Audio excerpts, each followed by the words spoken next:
The contribution of the AKO Caine Prize to African writers is quite big. One of the things that it does for African writers is to introduce them to new audiences. My name is Goret Kyomuhendo. I'm a Ugandan novelist.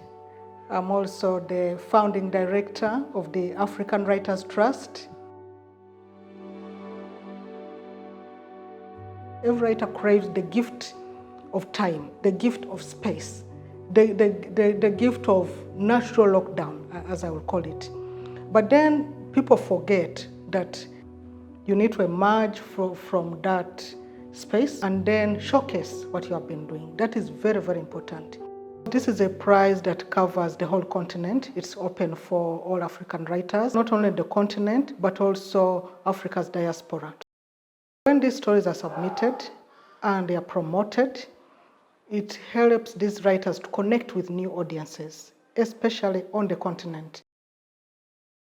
So the judging panel for the 2021 AKO Caine Prize included the 5 of us. There were 5 of us on the panel. There was Victor Ehikamino. This is a Nigerian multimedia artist. He's also a photographer and a writer, currently based in the US.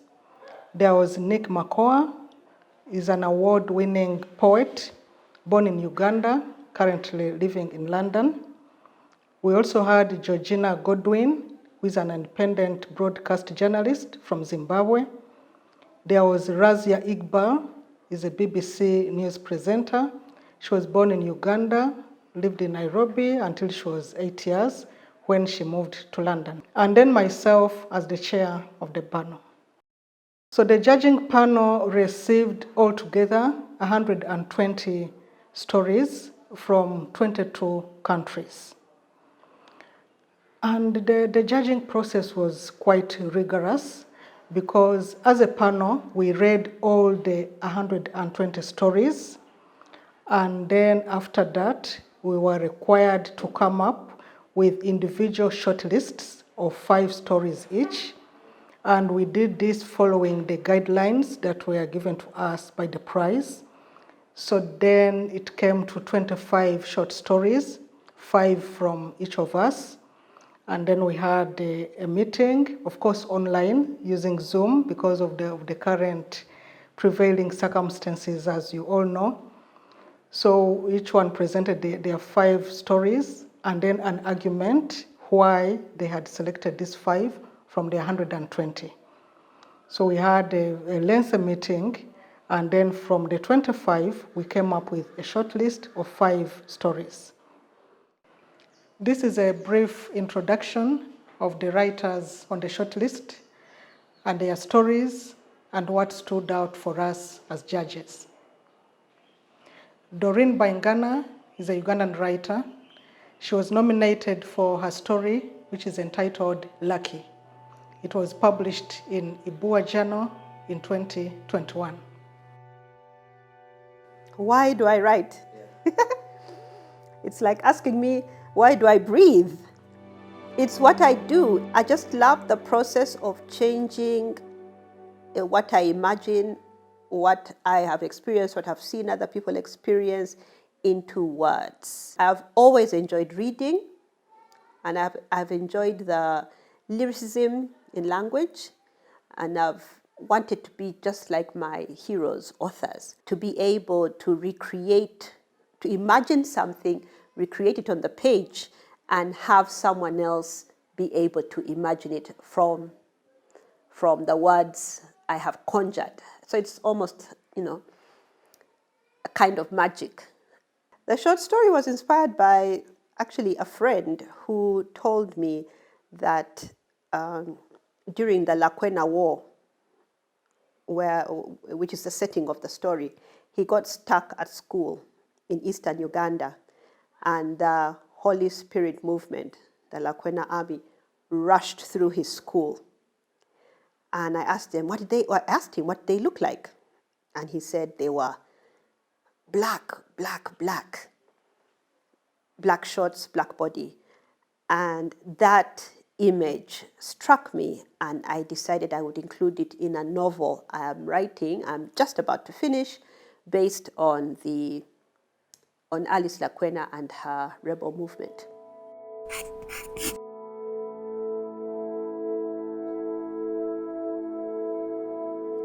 We've been left behind. It's another morning, so we are in the school garden looking for lunch.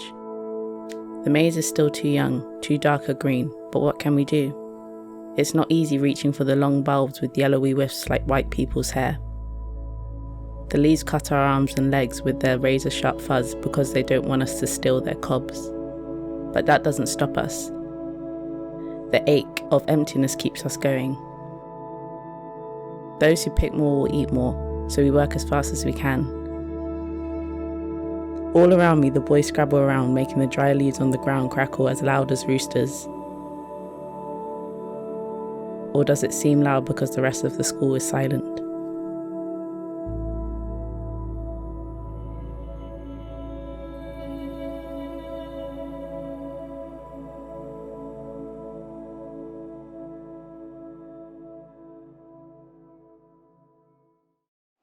Baingana's powerful evocation of the impact of war on children grips the reader from the beginning.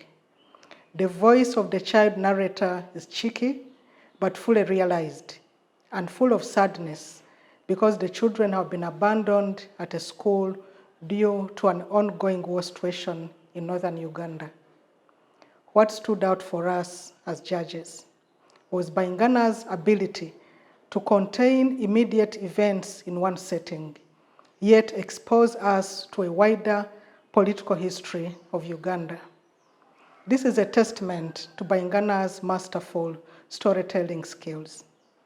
In addition, Baingana excellently portrays a sense of place and transports the reader through cinematic language to the story's location. There has been expressed a concern in the past that African writers tend to focus on the negative. And so there was this hesitancy that I'm focusing on something that is negative, or as a proverbial poverty porn is what they call it. But I ignored that voice in my head because I realized these stories are important. These stories stem out of real life. What are you saying about these difficult subjects? Not simply pasting them on the page as a kind of showpiece, but what do you want to reveal about the human experience out of these traumatic and tough situations? There are questions that come to mind. Why do we humans do what we do? Why do we love? Why do we hate? Why do we fight? I write stories to try and explore, not necessarily to find the answers, but just to explore the human condition. Winning the prize would be a thrill. It would be exciting. It would be affirming, most of all. All the stories that were nominated are really good, fantastic. So it would just give me that extra boost to keep on doing what I do. Rémy Ngamije is a Rwandan-born Namibian writer and photographer. He was nominated for his story, The Giver of Nicknames, which was published in Lolwe in 2020. Ngamije introduces us to the ethos of private schooling in Africa through 4 identities, the 4 Donovans and their nicknames. Full of verve and humor, the story paints a picture of a fractured world of the haves and have-nots.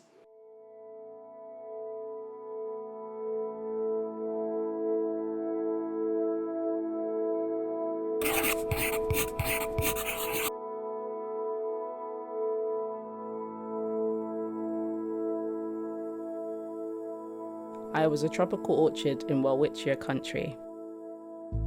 Slowly and with much laughing from the other children at my pronunciation, my larynx picked up some of the common tongues.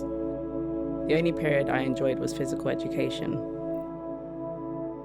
The other kids might not have understood my words, but they knew exactly what my body said whenever we lined up for races. I'm too fast for you, bang. You can't catch me. 5 meters. I can't let you catch up now. 20 meters. I can't let you gain a yard. 45 meters. I can't even let you think you're gonna win this. 60 meters. But I'm just too fast for you. Finish line. I earn their respect because children, like most people, are drawn to the visceral elemental forces, like earth, wind, water, fire, strength, beauty, violence, and kindness. They admire and fear speed.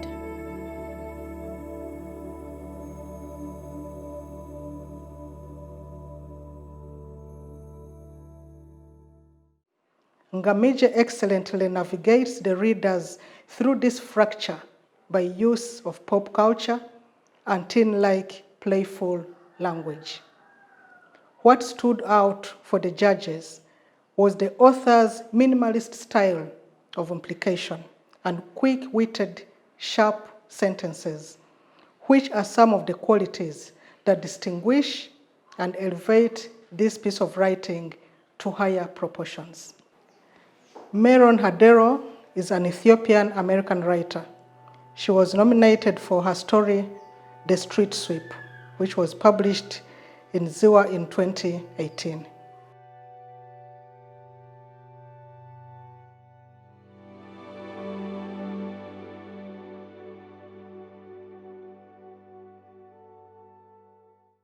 I tell stories for the privilege of living other lives through my characters and understanding other selves. I tell stories to connect and to engage with readers and other writers. Really, a story is an invitation to ask questions, to seek out answers or puzzle through ideas that to me have no other kind of mechanism or path, that need narrative to think through. And usually I just feel like I end up with more questions to pose, but I think that makes a good story. My story, The Street Sweep, is part of a larger collection called A Down Home Meal for These Difficult Times, a book about immigrants, refugees, and those facing displacement. All the stories in the collection focus on home, the idea of home. They explore the concept, the characters are seeking it out, they're fighting for it, they're dreaming of it, they're creating it, they're abandoning it, it's abandoning them. The street sweep comes from that idea. It's rooted in the main character's fight to keep his home, which he's on the verge of losing. And he sets out on a mission that is improbable, and he's told impossible. And the story goes from there.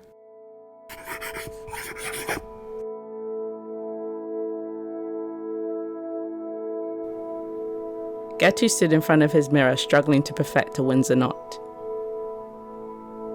He pulled the thick end of his tie through the loop, but the knot unraveled in his hand. He tried again, and again he failed. Did he really need the tie? He guessed it would probably be easier to persuade the guards at the Sheraton to let him in with one, and even then. But he couldn't work out the steps. So Getu put the necktie in his pocket and decided to try his luck without it. Sitting at the edge of his mattress, he waited for the hour to pass. The genius of this story lies in Hadero's ability to turn the lens on the cliched NGO story in Africa to do good. It takes us away from the external organization coming to help in Ethiopia and focuses the narrative on Getu, the central character. Superbly crafted, the language is fluid and weighted with color and memorable symbolism. Hope, trust, and betrayal ride side by side. What stood out for the judges was the story's subtle but powerful ending and how everything comes brilliantly together in a clever twist that sees Getu transform, and the reader pushed to question the thin line between making it and the necessary subjugation of the soul. I most hope that a reader will feel that they can imagine the story continuing past the last page. I love that in stories where you can imagine it extending. You can see the character's life, or you can imagine multiple lives or different outcomes. I love to tell and read stories where it feels like you end in a beginning. And I hope that in this piece, a reader would walk away with that, would carry the story with them, and remember the character and imagine what his next moves and the rest of his life would be.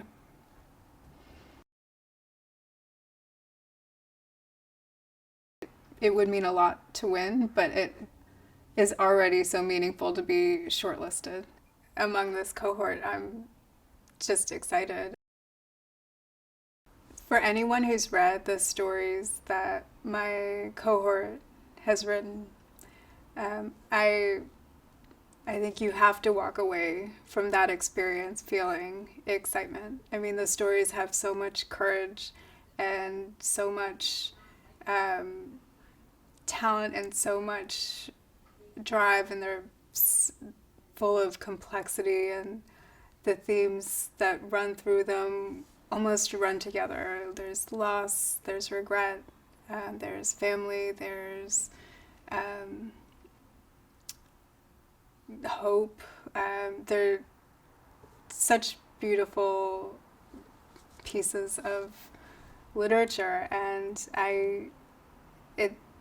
it's extremely thrilling to have been exposed to them and to get to engage with them. It gives me hope, and I can't wait for that to expand and to see what builds with that.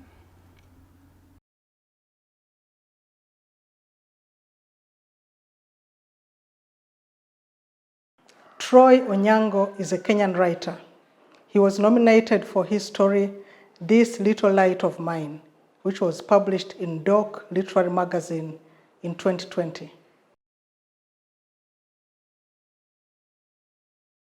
This is a contemporary story that will connect with so many readers. This Little Light of Mine captures so vividly and beautifully the pain, aloneness, and sadness beyond just that of the central character after an accident leaves him wheelchair-bound.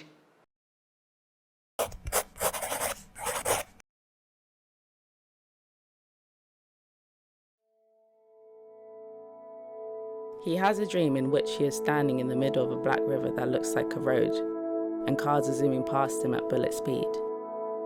One of them goes through him, and then another, and then he feels a slight pain when they do that. But it builds up as more cars do the same until he's on his knees. He sees his mother telling him to get out of the way, but his legs cannot move. So he stays kneeling down until, at last, his ex appears to try and stop the cars. He wakes up from his dream shaking. Beads of sweat cover his face. His back is drenched in sweat, and his fingers tremble as if he's feeling the cold. He calms himself and remembers the doctor is always telling him to count backwards, 10 to 1.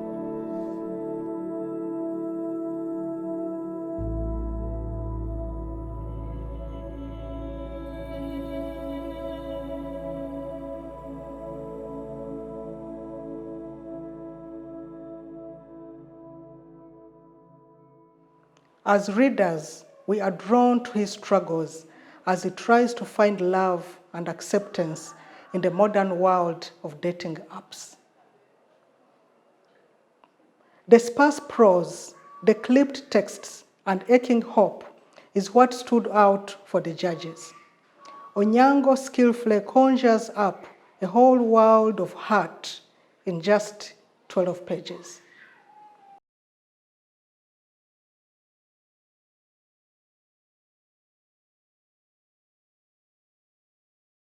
Iryn Tushabe is a Ugandan-Canadian writer and journalist. She was nominated for her story, A Separation, published in EXILE Quarterly in 2018.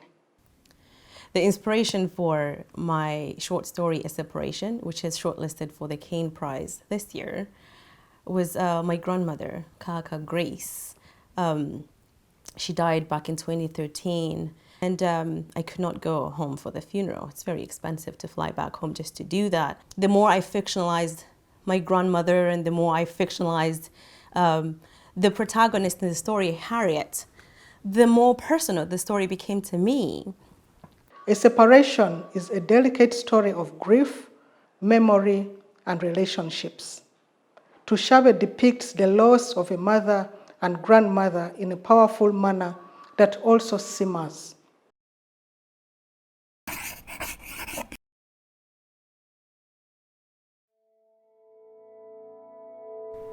My mother was a dressmaker. In my head, I have an image of her sitting behind her sewing machine on the front porch of our cabin, a yellow pencil sticking out from behind her ear. As the pencils shrunk, she shoved them into her puffy hair. I always imagined the tiny pencils getting lost in that thick hair, getting trapped in its tangles, no way out. I wanted to save them, but Mother never let me touch her hair. I can't remember her face, I say, lying down beside Kaka. Mother's face, the contours have faded. The realization saying it out loud hurts my chest. What kind of daughter forgets her mother's face?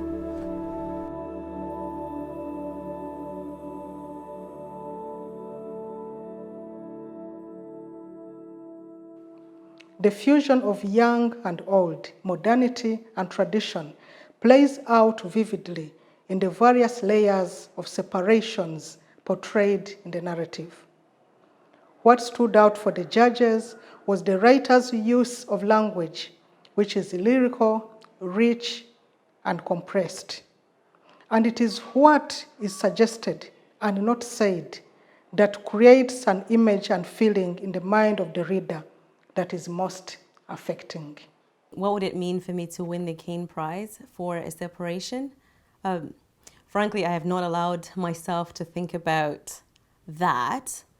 I am having a good time doing the interviews, and on Friday I'm going to be reading from my shortlisted story. And all the shortlisted stories are so good. They're so wonderful. So it's great to be shortlisted, to have that on my resume. And you know, they say that we all have just one story in us, that we tell it over and over again in different themes and variations. So my hope, my great expectation is that, you know, other people who follow the prize, if they find that they love A Separation, possibly they will also love what else I have got going. I'm writing a novel right now, which is also set in Uganda, in rural and contemporary Uganda. And I'm falling in love with the characters every day. I've lived with them for years now. Close to 5 years I've been writing this book. So it's wonderful to have a platform like the Caine Prize introduce me to a wider readership, because I want my stories to reach African readers, because my story is set in Uganda. My stories often are set in Uganda. So it's a wonderful, it's just really great to have a way to reach out to the people about whom these stories often are. I tell stories to witness, to observe, to understand this particular moment in time, and to remember. I tell stories to remember. Since moving away from Uganda, it's been 13 years now, more than 13 years, I believe. I feel I've become more traditional, and I'm very interested in the people and the places that shaped me, the people that raised me, who were not with me here, of course. So in writing, it becomes for me a refuge. It becomes a safe haven. To get to sit alone for hours, it's a privilege. Thinking and speaking, as it were, in my own voice. And in that way, it also becomes an act of activism for myself, to refuse to repeat the words of others. But there's a responsibility when you write about things in the past to be truthful, to be honest, and to not wrap them up in a colorful bubble of dreams, because that's not real. Real people are three-dimensional, and whether they're good or bad, there's no single person who can be one way. So you wrestle with that as a writer, and it's challenging, but it's also fulfilling when you can write a story and have people see themselves in it, and leave room in the story for people to bring their own experiences to it, so that it's not just your story, it's everyone's story. The winner of the 2021 AKO Caine Prize for African Writing goes to Meron Hadero from Ethiopia and the United States. Hello, Meron. Can you hear me okay? How about now? I can hear you. Can you hear me? Yes. Yes. Hallelujah. I'm Meron, on the how West are- Coast, so my computer's still waking up. I'm so sorry it's not in London. What a couple of years we've all had. It was a pretty great shortlist this year, which This shortlist is just, I took notes as soon as I read the stories, and I was just jotting down notes, and every single one started with the word brilliant. one of the things that Goretti and the other judges said about your story was that they said that the street sweep was sort of superbly crafted, which I thought was beautiful. And the language fluid and weighted with color and memorable symbolism. Optimism, trust, and betrayal ride side by side. But ultimately, this is a story about the redeeming power of hope. Hope is the greatest asset a man can have. Those were wonderful words. Meron, I want to let you know that you're the winner of this year's 2021 Caine Prize. Beyond, I don't even, I'm actually shaking. I don't know if you can see it, but I'm like kind of shaking. That's. I'm so sorry I'm not saying this to you in person. Oh my gosh, I'm actually shaking. I might start cheering up. It's me too. I just, I'm going to talk a little bit, give you time to compose yourself. But this was very special to me. It's the first time we've had an Ethiopian winner.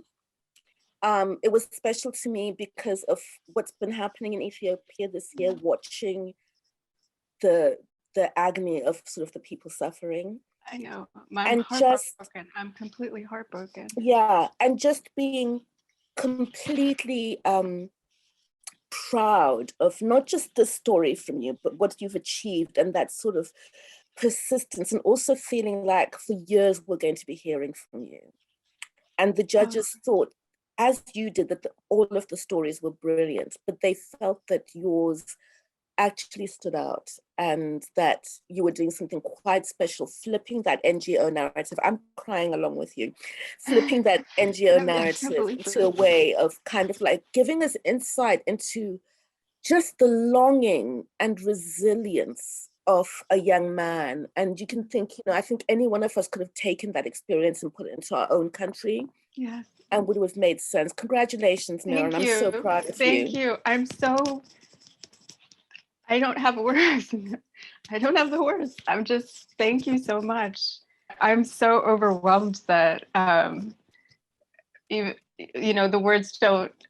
words haven't reached me yet. I especially want to thank my fellow shortlistees, Doreen, Iryn, Rémy, Troy.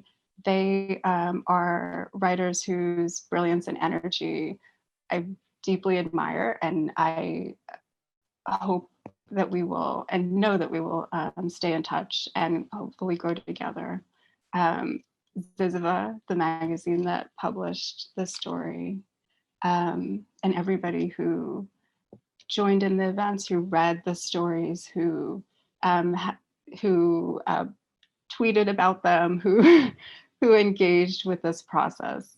That's what this is all about. I just wonder for you, from when you first thought of the story, what were you wanting to achieve or to interrogate, and how do you feel about it having reached such a wide audience now?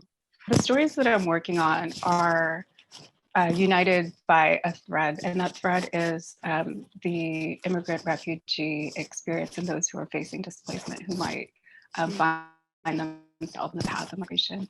And I, that's my center, and the stories that I'm working on explore that in different ways. And the street sweep is a story where someone is on the precipice of displacement and is trying to take that narrative back and change his outcome.